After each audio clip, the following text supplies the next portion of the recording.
Well, hello again. Good morning or good afternoon or good evening, and welcome to again a short presentation, this time on critical thinking. And it's good to be a critical thinker. You can trust me, or failing that, you can listen to the rest of this presentation. Basically, being a critical thinker is, as I've heard it described, taking charge of your own mind. And of course, we should all really want to do that.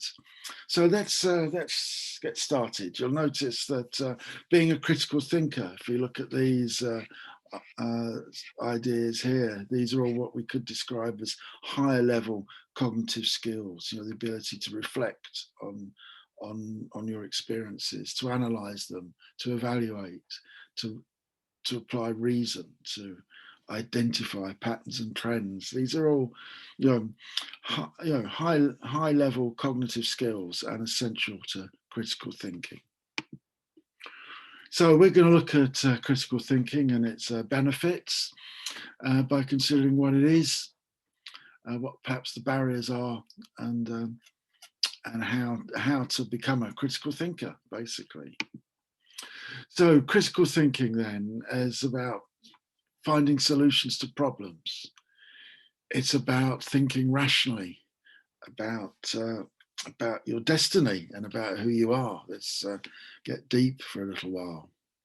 And as I said before, it's about taking control of your own mind, being creative, being flexible, basing your arguments and your ideas on evidence. That's a very important point, because too many of us, I guess, base our conversation, our debating, our argument on speculation and on value judgments, rather than seeking for the evidence that ensures that what we say is rooted in some sort of reality. We hear a lot about fake news and parallel truths, and we need to move on from this view of the world and take control, take charge of our own thinking processes and our own ideas.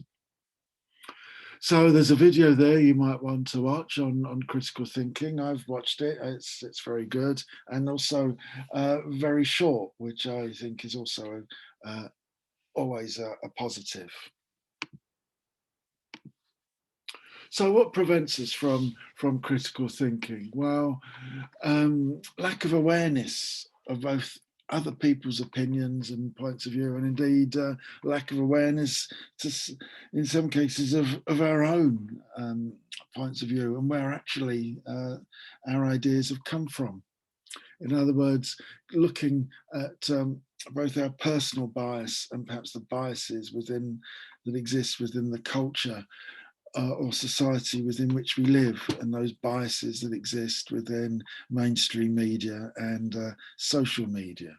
And critical thinking is often prevented by our lack of motivation to take control of our own mind, intellectual laziness or even intellectual arrogance, without feeling the need to even consider just how we've come to our existing viewpoints.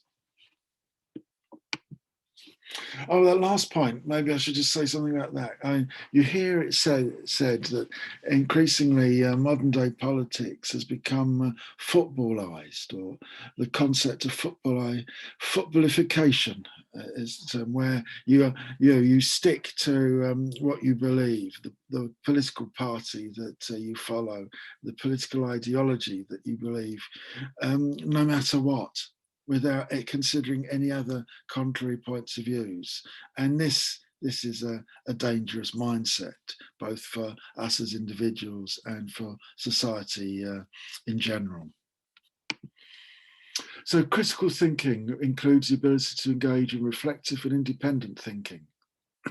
So understanding the logical connections between ideas, being able to identify, construct and evaluate arguments based, as I've said before, on clear evidence.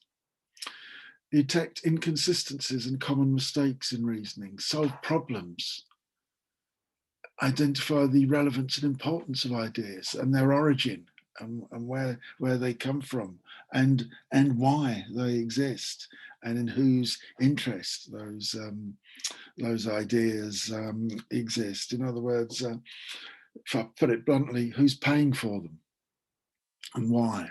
And of course, reflect on the justification of your own beliefs and values.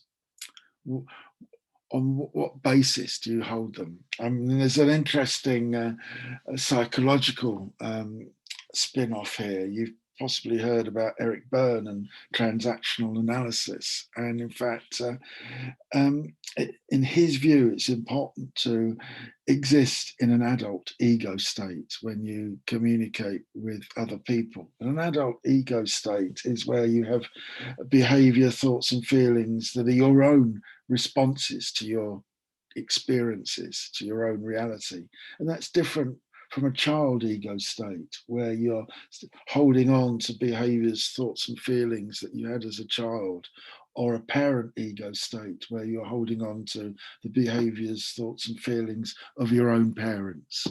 You know, you break free from both of those egos to become your own self, which is an adult ego state. And that is the basis of Berne's transactional analysis, and it's a pretty good basis for thinking why critical thinking and thinking for yourself and having control of your own mind and understanding your own reality is so important.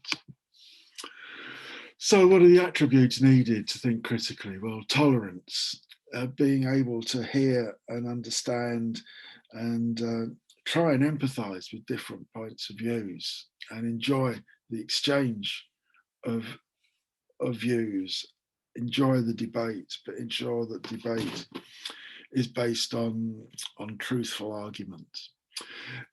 Analytical skills are important.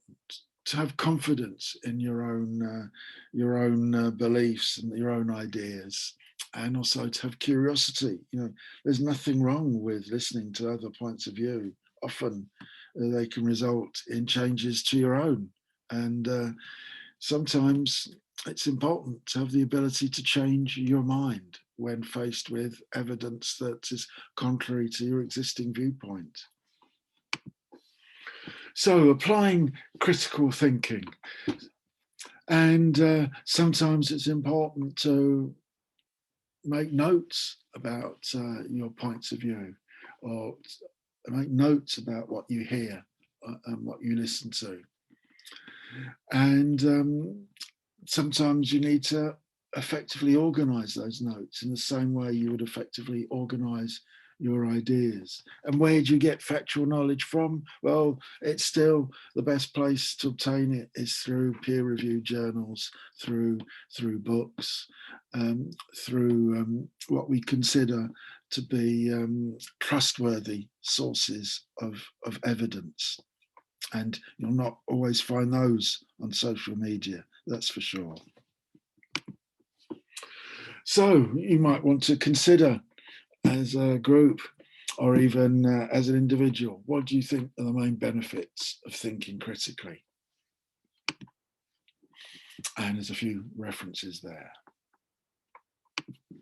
And again, you might think about what you found to be particularly interesting, what you found out, and is there anything you would still like to know about critical thinking?